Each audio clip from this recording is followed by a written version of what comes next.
Hello and welcome. I am Shreya and you're watching the Pamphlet. Muslim League is a completely secular party.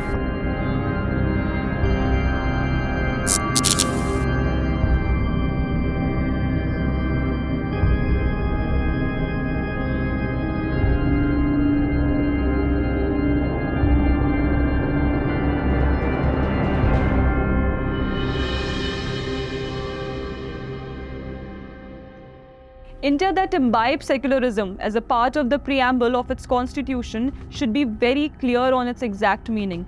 Secularism to a nation means complete freedom for its citizens to follow and practice religion of their choice, though politicians like Rahul Gandhi do not seem to understand it. This ignorance of Rahul Gandhi would prompt him to declare IUML, an offshoot of Muslim League, which played a major role in dividing India on religious lines, a secular one. Not to forget, some Congress spokespersons like Supriya, Shrinate and Pawan Khera have even come out not only in Mr. Gandhi's support but also going to the extent of defying logic to defend his statement. Under these circumstances, it would be logical to know the background of the Indian Union Muslim League and how legitimate it is for the Congress leaders to say that the IUML in Kerala is not the same as Jinnah's League, which according to them was responsible for the formation of Pakistan. The story of the rise of Muslim Renaissance in India began before the formation of Congress and after the 1857 war. Muslim intellectuals like Sir Syed Ahmad Khan were among its main propagators. His speeches and books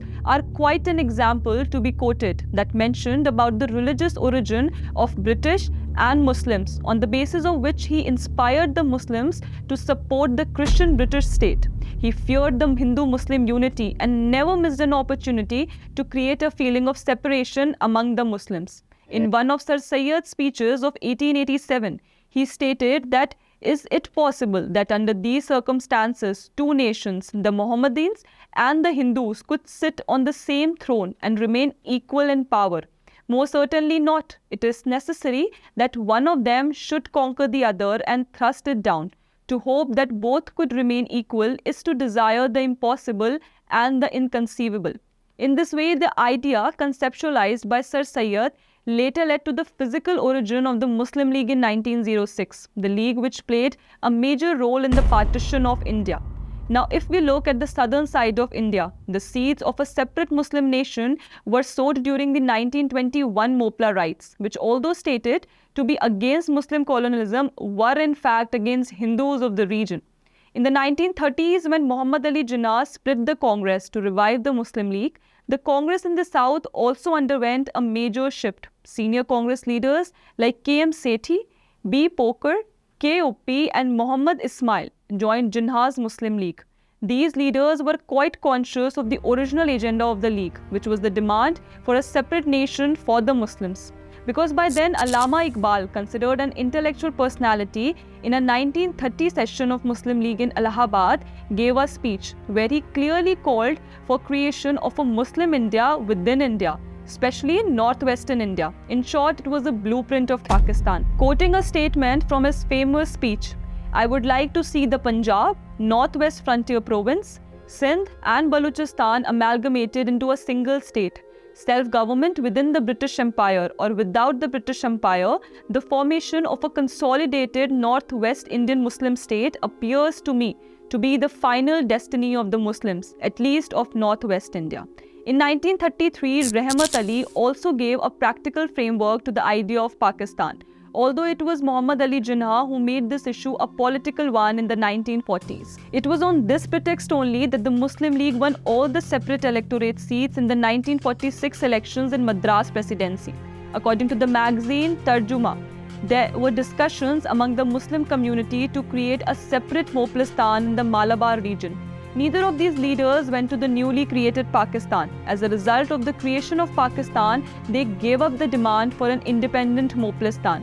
So instead, these leaders on similar religious lines created the Indian Union Muslim League in 1948 under the leadership of Muhammad Ismail and were also inducted into the Constituent Assembly of India.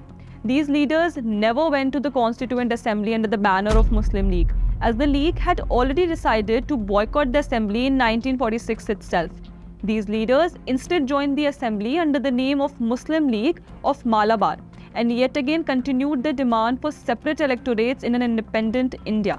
For example, B. Poker and KTM Ahmad Ibrahim demanded separate electorates, which was later rejected. Thereafter, Ahmad Ibrahim demanded that any person who won from the reserved seats should be considered as a winning candidate only if he gets at least 30% votes of the Muslim community. This issue of separate electorates was raised so many times by the Muslim leaders that Sardar Patel objected to it in the Constituent Assembly, and as a result, the Assembly totally rejected the idea of reserved seats for Muslims. The aspiration of these leaders to create another Pakistan in an independent India could not be fulfilled. Therefore, many of these leaders, like Z.H. Lari, resigned from the Constituent Assembly and went to Pakistan.